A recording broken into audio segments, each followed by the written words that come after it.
2 days ago, under the direction and direct orders of President Donald J. Trump, the Department of War launched Operation Epic Fury, the most lethal, most complex, and most precise aerial operation in history. For 47 long years, the expansionist and Islamist regime in Tehran has waged a savage, one-sided war against America. They didn't always declare it openly, except for their constant chants of death to America. They did it through the blood of our people. Car bombs in Beirut, rocket attacks on our ships, murders at our embassies, roadside bombs in Iraq and Afghanistan, funded and armed by Iranian Quds Force and IRGC killers. My generation of veterans carry the names of brothers who never came home. Brothers butchered by Iranian-backed roadside bombs and well-armed militias, thousands of our own. We didn't start this war, but under President Trump, we are finishing it. Their war on Americans has become our retribution against their Ayatollah and his death cult. It took the 47th president, a fighter who always puts America first, to finally draw the line after 47 years of Iranian belligerence. He reminded the world, as he has time and time again, being an American means something unbreakable.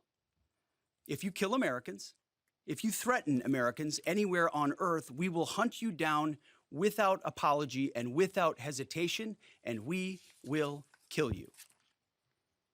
President Trump has also been very consistent. Crazy regimes like Iran, hell-bent on prophetic Islamist delusions, cannot have nuclear weapons. It's common sense. Many have said it, but it takes guts to actually enforce it, and our president has guts. Iran's stubborn and self-evident nuclear pursuits, their targeting of global shipping lanes, and their swelling arsenal of ballistic missiles and killer drones are no longer tolerable risks. Iran was building powerful missiles and drones to create a conventional shield for their nuclear blackmail ambitions. Let me say that again. A conventional shield for their nuclear blackmail ambitions. Our bases, our people, our allies, all in their crosshairs.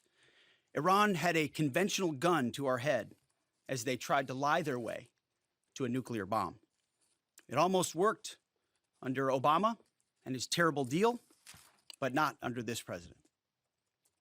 Turns out the regime who chanted death to America and death to Israel was gifted death from America and death from Israel.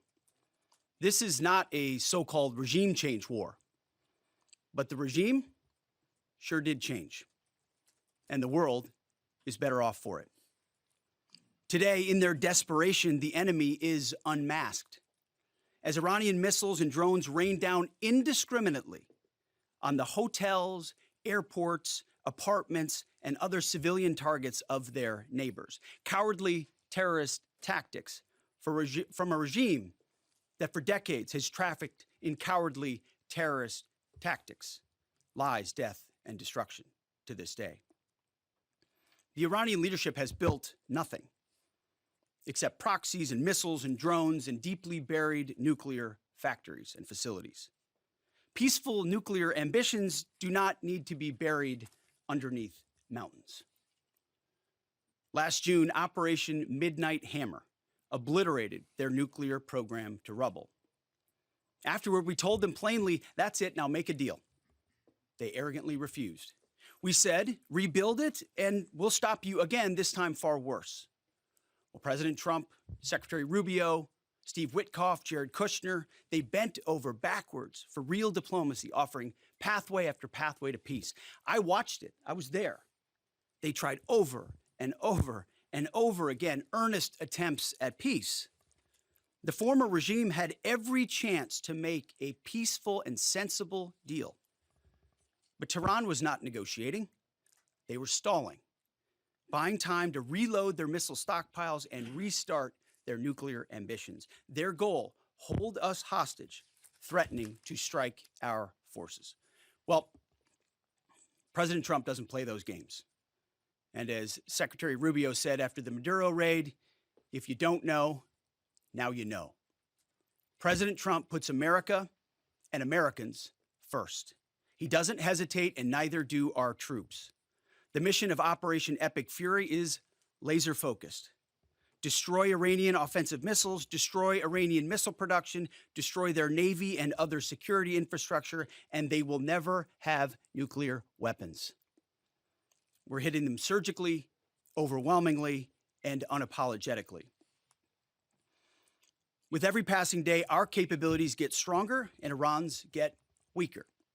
We set the terms of this war from start to finish. Our ambitions are not utopian. They are realistic, scoped to our interests and the defense of our people and our allies. Speaking of people, we hope the Iranian people take advantage of this incredible opportunity. President Trump has been clear, now is your time. To Iranian security forces, choose wisely. President Trump has also been clear about your fate in either direction. To the media outlets and political left screaming endless wars, stop.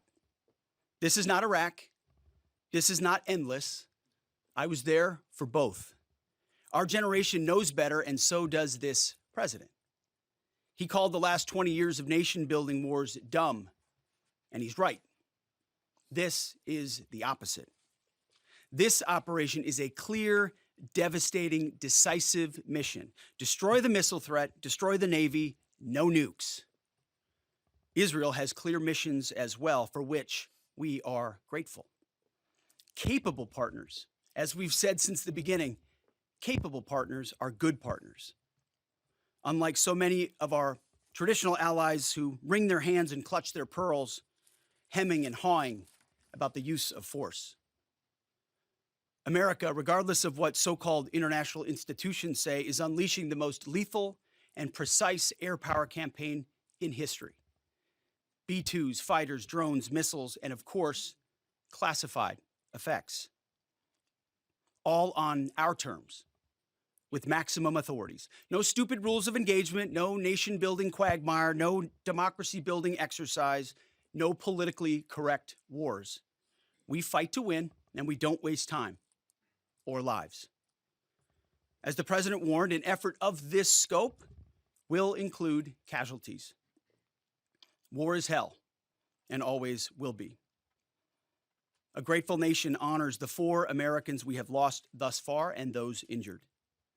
The absolute best of America. May we prosecute the remainder of this operation in a manner that honors them. No apologies, no hesitation, epic fury for them and the thousands of Americans before them, taken too soon by Iranian radicals. Before I turn it over to General Caine for the operational update, let me speak straight to you, the Joint Force, our warriors on the front lines. This is your moment. This is the generational turning point America has waited for since 1979, and since the rudderless wars of hubris my generation, our generation, endured. Don't listen to the noise. Just stay focused. Our commander-in-chief is steady at the wheel. We face a determined enemy, but you are better. But we must prove it every single day. History doesn't care if we're tired, if we're scared, or if the fight feels big. It demands warriors who rise anyway.